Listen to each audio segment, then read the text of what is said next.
Hello there everybody and welcome back to Movie Squirm. Today I'm going to be reviewing the 2025 film Him, and this is directed by Justin Tipping and stars Tyreek Withers and Marlon Wayans. After a traumatic injury, Cameron Cade is offered to get his career back on track and train at his hero Isaiah White's home, but things soon there take a sinister turn.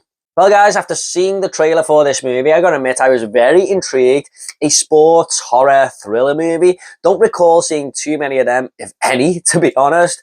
And this looked really unique, really fresh and original. I like Marlon Wayans and he's in a more dramatic role here. I've seen him do a couple of them, like Requiem for a Dream and stuff, but not too often. Usually more comedic role, but here he looks like the antagonist a little bit there.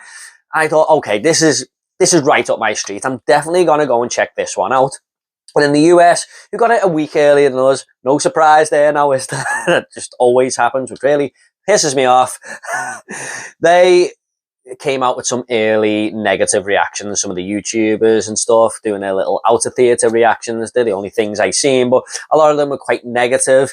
And I thought, oh man, but maybe this is one of them films where I will not be on the same wavelength as those people. Maybe I'll enjoy it a little bit more because it happened earlier on the year with that movie The Home with Pete Davidson in. That got a lot of hate and I really actually enjoyed that film. So I was going into this one hoping, fingers crossed, that I was going to see a different outcome. So let's get into it.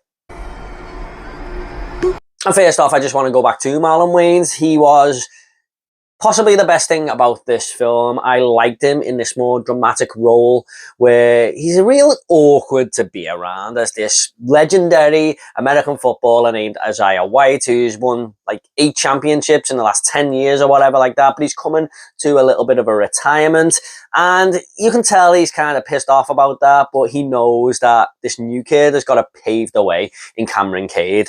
And he just seemed like one of them people who is a little bit touchy at times. You say the wrong thing to him, you don't know how he's going to react and everything. And I really like that about the movie, where you're kind of on the edge of your seat a little bit, wondering what he's going to come out with next, or if he's going to, like, you know, humiliate this kid or whatever, or if it, you know, you kind of don't know if it's all part of his plan to make this kid better and stuff. But he just had me on edge a little bit, and I'd really like this but darker role for him. And he was, yeah, like I said, the standout of the movie really was that. And I would like to see him do more of this, you know, get more involved in more horror, thriller movies. Scary movie doesn't really count, does it? But, you know, going forward, Marlon Wayans, it shows he's got the acting chops here. And I got to say, Justin Tipping, the director of this film, does have some talent there. I mean, lots of the shots in this movie are really nice to look at. You can tell he's one of them who is a perfectionist, really, with each shot. You know, he wants everything looking great. You know, as much, no spoilers here, guys. I'm going to get onto the negatives in a minute, but I did not like this movie. But as much as I didn't like it, you can't help but think, yeah, I mean, this guy, he's got a potential future here. I don't think he's made too many films, but he's using this movie more as a CV, if you like. I mean, people will probably look at this and go, that guy can direct. Whether they like the film or not, he's definitely got an eye for the camera. Some of the visual shots are really nice here. There are some that, you know, I didn't like, which I'll get to in a minute. But overall, you can tell care and craft has gone into a lot of the shots in this film. However, guys, that is about it for the positives. I have a ton of negatives with this film. I'm just going to reel off some of the main ones that I had a gripe with, because I'll be here all day. I did not like this movie whatsoever. So one of the worst things about this film is the art housey style, over pretentious tone that we go for, and in a lot of the visuals as well. Now, don't get me wrong, like I said, they're nice to look at here and there if you sort of take away the story and just look at the movie.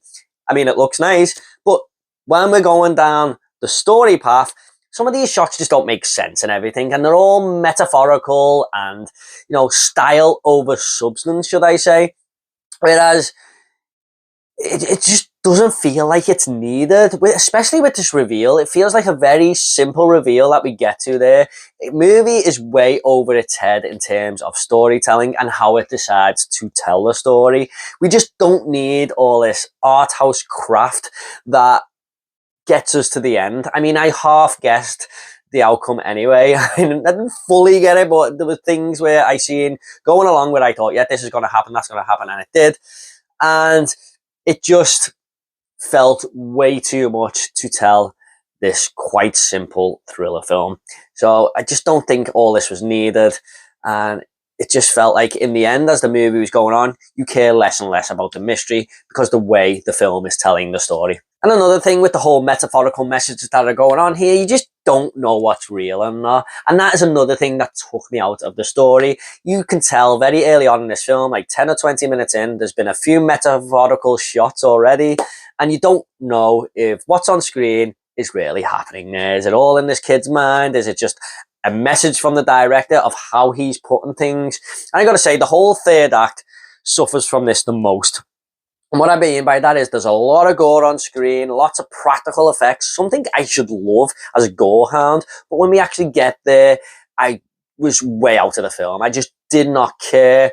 And even watching that, I just knew it was one big metaphorical message that is what's happening on screen here even happening? Or is this just the director's way of saying, yeah, this is a certain character saying something to someone, but I'm going to do it in this big, explosive, cinematic way. It just didn't work for me at all, the whole style over substance of this movie. I really didn't like the whole location of this film. It's kind of a remote, modern style, classy house, if you like.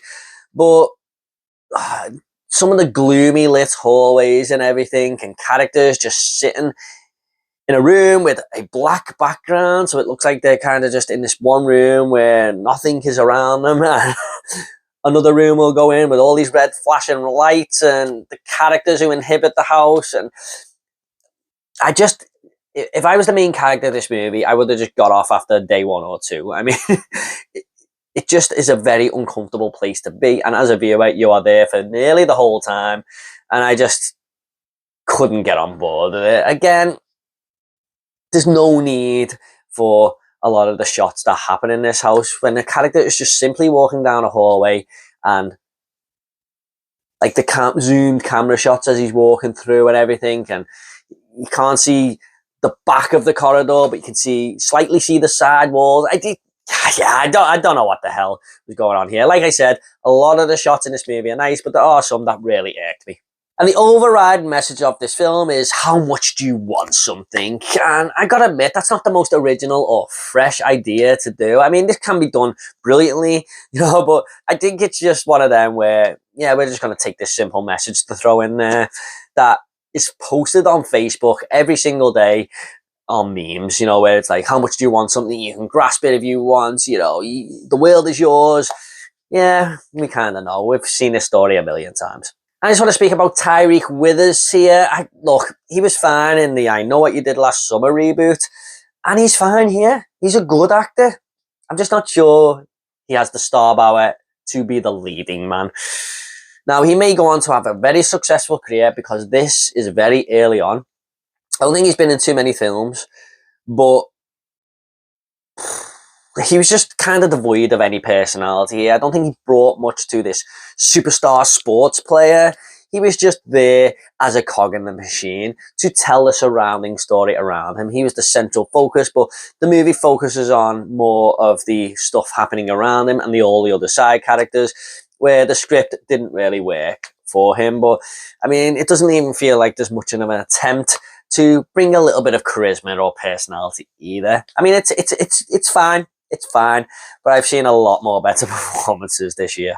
Okay, guys, as you can tell, I did not like this movie. A hugely disappointing film after a very promising trailer, and all them early reactions were correct. I'm just going to go ahead and rate this movie now. I'm going to give him a 2 out of 10.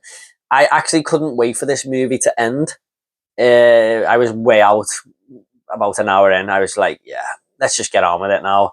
Thankfully, it wasn't like a 2-hour movie or anything, but yeah, it's in the bottom 5 of my yearly ranking so far. That says a lot. Okay, guys, at the end of these reviews, I always like to leave a little fun fact. Now, fun fact for him is that Marlon Wayans took to the early reactions and bad reviews to his Instagram and said, look, I respect film critique. People can have their opinions, but always make your own mind up.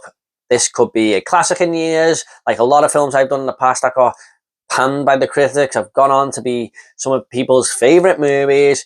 Go to the cinema and make your own mind up. And as much as I hated this film, he is correct, make your own mind up, guys. I've always said that. A lot of people told me Joker, Folie à Deux was one of the worst movies ever made. I really enjoyed it. So always make your own mind up, guys. I can just give you my opinion. Okay, guys, hope you all enjoyed this review. What did you think of him? Please do let me know in the comments down below. If you want more 2025 horror movie reviews, they'll be in the link down below as well. Thanks so much, guys. Please give this video a like and subscribe to this channel if horror is your sort of thing. You all take care, and I'll see you all in the next video.